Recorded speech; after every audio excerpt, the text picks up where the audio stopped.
Deep in Austria, Mauthausen was a camp built not just for confinement, but for the destruction of bodies, of minds, and of hope. It stood as a symbol of Nazi sadism, hidden behind stone walls and silence. But in 1945, that silence was finally broken. What the Allies found inside shocked even the most battle-hardened soldiers. It was a place where death had become routine, and survival a rare accident. It started in August 1938, just 5 months after Austria was absorbed into Nazi Germany through the Anschluss, when the SS ordered the construction of a new concentration camp outside the small market town of Mauthausen in Upper Austria. This area had long been known for its rich natural stone deposits, especially granite, which had been extracted for centuries.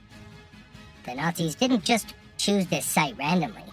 The SS had set up a company called Dest, a state-owned enterprise used to exploit prisoner labor for profit. Dest bought the local Wiener Graben quarry, and Mauthausen became the center of this operation. Unlike other camps that focused more on extermination or temporary detention, this one was built around an industrial business plan. The first prisoners were forced to build the camp themselves. That meant digging out the earth, hauling building materials, and setting up barbed wire fences, wooden watchtowers, and stone walls, all while under constant SS supervision and punishment.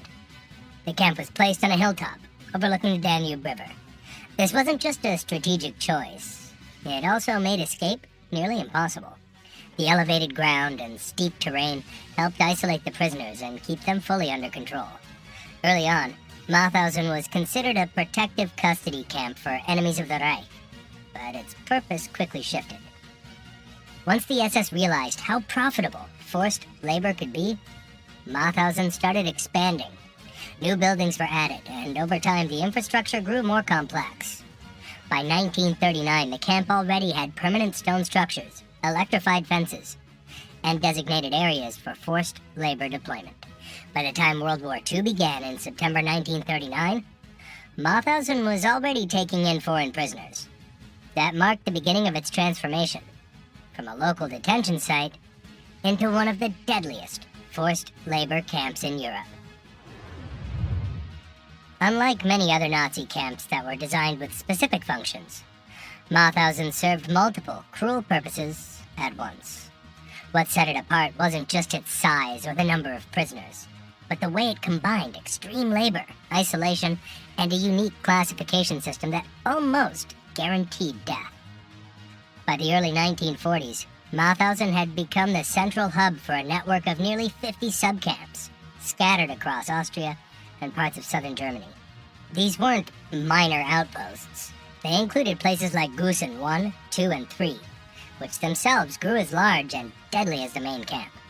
Others were built close to munitions factories, oil refineries, tunnels, aircraft assembly plants, and armaments production lines. But it was the Grade 3 status that truly marked Mauthausen as something far worse. While other camps like Buchenwald or Dachau were labeled Grade 1 or Grade 2, meant for re-education or long-term imprisonment, Grade 3 was a death sentence in disguise. The Nazis labeled inmates in these camps as incorrigible, asocial, or racially inferior. In reality, many were simply political enemies, resistance fighters, intellectuals, or those who had already been broken by other camps. This classification meant there were no plans for rehabilitation. These were camps of elimination. The Nazis didn't always shoot or hang people in Mauthausen. Instead, they made the conditions so impossible that prisoners would collapse, die from exhaustion, or get sick and be left to rot. Another brutal feature was the complete absence of mercy or flexibility. In some other camps, skilled workers might be spared harsher tasks if they were useful to the Nazi war effort. At Mauthausen, even educated professionals, engineers and professors, were sent to the quarry or factories until they dropped. Also, Mauthausen lacked any meaningful system of survival for newcomers. In camps like Auschwitz, some prisoners learned to navigate the system to survive longer by trading jobs or leveraging skills. At Mauthausen, new prisoners were often dead within weeks. Many died in the first few days due to beatings, starvation, or accidents during work. The Mauthausen quarry, Wienergraben, became one of the cruelest parts of the camp. Working in it was one of the most inhumane and deadly assignments in the entire Nazi camp system. From early morning until late evening, prisoners were forced into back-breaking labor with no safety, no rest, and no protection from the freezing cold or burning heat. Most of them wore thin uniforms and wooden clogs that offered no grip on the slippery, jagged stone. The quarry itself was carved into the hillside, with towering walls of granite and narrow edges. Every day, prisoners had to break the stone using basic hand tools like hammers, picks, and chisels. There was no proper equipment. Injuries were constant. Fingers were crushed, legs broken, and spines damaged. But stopping meant punishment or death. The worst part of the job was climbing the 186 granite steps with massive slabs of rock strapped to their backs or carried in their bare hands. These stones often weighed 50 to 110 pounds. Prisoners had to make this trip multiple times a day, sometimes as many as 20 or 30 times in a single shift. The steps were uneven, cracked, and soaked with blood, sweat, and rain. Guards stood along the path and at the top, watching closely. If a prisoner stumbled, dropped the rock, or slowed down, he would be kicked, whipped, or even shot on the spot. SS men and capo overseers, prisoners assigned by the Nazis to control others, were especially brutal here. Many treated the quarry as their personal hunting ground. At the top of the quarry was a cliff with a sheer drop. Prisoners called it the parachute wall, because guards sometimes made men line up at the edge and jump, or worse, push each other off under threat of death. This wasn't random cruelty. The Nazis wanted to break spirits. They wanted to crush hope and turn prisoners against each other. The prisoner population at Mauthausen changed a lot over time, reflecting the expansion of the Nazi regime across Europe. While it began mainly with Austrians and Germans who opposed Hitler's rule, the camp soon turned into an international hell for people from almost every country the Nazis occupied. After Germany invaded Poland in 1939, thousands of Polish civilians were arrested and deported. The Nazis had a plan to erase Poland's culture by targeting its most educated citizens. Soon after came Czechs and Slovaks, many of them resistance members or intellectuals arrested after the occupation of Czechoslovakia. As the war spread, people from Belgium, Norway, Greece, and Denmark began to appear in the camp, each group with its own tragic story. Spanish Republicans also ended up in Mauthausen. These were men who had fled to France after losing the Spanish Civil War in 1939. When France was occupied by the Nazis, they were captured and deported. Around 7,000 Spanish prisoners were sent to the camp, and more than half of them died there. One of the most brutal chapters involved Yugoslav prisoners, including Serbs, Croats, and Slovenes. Many were partisans or accused of helping resistance groups. They were treated with intense cruelty, often singled out for torture or public executions. Their arrival increased sharply after Germany invaded Yugoslavia in 1941. Italian prisoners came after 1943, when Mussolini's regime collapsed and Germany took over northern Italy.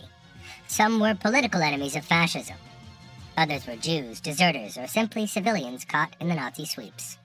The Dutch and French prisoners arrived mainly during the later stages of the war, often as resistance members or Jews rounded up after deportation orders. Most were transported by train, under horrible conditions, and sent straight to labor duties without any medical checks or supplies. A large group were Jewish prisoners, who started arriving in large numbers by 1944. Many were deported from Hungary, the Netherlands, and other parts of Eastern Europe. While Mauthausen didn't have massive gas chambers like Auschwitz, Jews still faced deliberate murder through starvation, medical neglect, freezing conditions, and brutal work. And then there were the Soviet prisoners of war, possibly the most systematically murdered group in the early 1940s. Between 1941-42, after Germany launched Operation Barbarossa, the Nazis captured millions of Red Army soldiers. Over 30,000 Soviet POWs were sent to Mauthausen. Most were never even registered. They were taken off the trains and executed within days, often by firing squad or in makeshift gas vans. Mauthausen also held thousands of Roma and Sinti people, who were targeted as part of the Nazis' racial policies. They faced horrific abuse, starvation, and constant violence from guards. Over time, Mauthausen became a dumping ground for people from more than 30 nations. Each group was marked, sorted, and treated according to Nazi racial and political policies. But regardless of where they came from, conditions for all of them were equally brutal. Surviving even a single day in Mauthausen took more than strength. Each day began before sunrise. Prisoners were forced to wake up around 4 or 5 a.m., no matter the weather. The roll calls could last for hours, especially in freezing temperatures or pouring rain. Anyone who collapsed during roll call was often beaten or left to die where they fell. Missing prisoners, dead or alive, meant the roll call would drag on even longer until they were found. After that, prisoners were pushed straight into labor. Some worked in the quarry, others in weapons factories, construction zones, or nearby farms. But all the work was exhausting and dangerous. Injuries were common, and medical help was basically non-existent. Inside the barracks, the conditions were unbearable. Rooms meant for 100 people were crammed with 300 or more. With so many people packed into one place, disease spread quickly. The latrines were filthy, and water was limited. There was no real way to wash hands, clothes, or even wounds. Lice and fleas infested the wooden bunks, and infections spread like wildfire. Food was another slow killer. The diet offered fewer than 600 calories a day, nowhere near enough for men doing hours of hard labor. The SS men, especially those from Totenkopf units, were trained to see prisoners as less than human. They used whips, rifle butts, or fists freely. Prisoners could be killed for walking too slowly, for looking a guard in the eye, or for collapsing from exhaustion. The camp also had what were called penal blocks. These were reserved for prisoners who were accused of breaking rules, trying to escape, or just being disliked by the guards. Here, torture was routine. Some prisoners were hung by their arms for hours. Others were forced to stand still without moving for days, or until they collapsed and died. Gusen was infamous for pushing prisoners even harder. It had massive underground tunnels used to build weapons, especially jet engines and military parts. Prisoners were forced to work in complete darkness, breathing dust and fumes for up to 18 hours a day. Most died within weeks of arriving. Medical experiments added another level of horror. Some SS doctors used prisoners like lab animals. At the Gusen and Mauthausen clinics, men were exposed to poison gas in small test chambers. Others were injected with typhus or malaria to study the effects. A few were even frozen or exposed to high altitude using pressure chambers. Experiments meant to test how long German pilots might survive in extreme conditions. No one volunteered, and most never survived. Suicide was another constant. Many prisoners, unable to take the suffering anymore, threw themselves onto the electrified fences surrounding the camp. Others tried to run toward guard towers, knowing they would be shot. But the cruelty didn't end there. As the war escalated and Nazi methods of extermination became more organized, the camp's leaders decided they needed a quicker way to kill those they considered unfit to work. So, in 1942, a small gas chamber was added to the main camp complex. Unlike the massive facilities at places like Auschwitz-Birkenau, the one at Mauthausen was built inside a converted shower room. The space was tight and plain, giving prisoners the false impression they were about to be cleaned. But once the doors shut, carbon monoxide was released into the sealed room. Within minutes, everyone inside was dead. This chamber wasn't used for mass extermination in the same way they were used in other camps, but it played a dark role in what the Nazis called special treatment. It was used to eliminate prisoners who were sick, weak, or simply no longer considered useful. Many of the victims were those who had collapsed during labor or couldn't stand anymore during roll call. Instead of receiving rest or care, they were quietly selected and sent to the gas chamber. Records suggest that roughly 3,500 people were killed this way, though the exact number may be higher. Jews, Soviet POWs, sick inmates, and disabled prisoners were common targets. Some were brought in from nearby subcamps or from hospitals, just to be gassed upon arrival. Right next to the gas chamber, there was another disturbing area, the so-called infirmary. On paper, it sounded like a medical clinic, but in reality, it was another killing site. SS medics and doctors would examine sick prisoners, not to help them, but to decide if they were worth keeping alive. Those deemed too weak were given injections of phenol or petrol directly into the heart. Death came quickly and silently. The number of people killed this way was in the thousands, and these deaths were often written off as natural causes in camp records. The killings didn't stop, even after gas or injections. Just outside the camp, near the edge of the quarry, was a narrow trench called the shooting wall. It was dug specifically for executions. This site became one of the deadliest places in the entire Mauthausen complex. Prisoners, especially Soviet soldiers, were brought there in small groups. They were lined up and shot in the back of the head, their bodies dumped directly into the trench. In some cases, prisoners were tricked. They were told they were going for medical checkups or transfers to another camp. But instead, they were led quietly to the wall. One shot, no warning. Many of these executions were done at night to avoid attracting attention from other prisoners.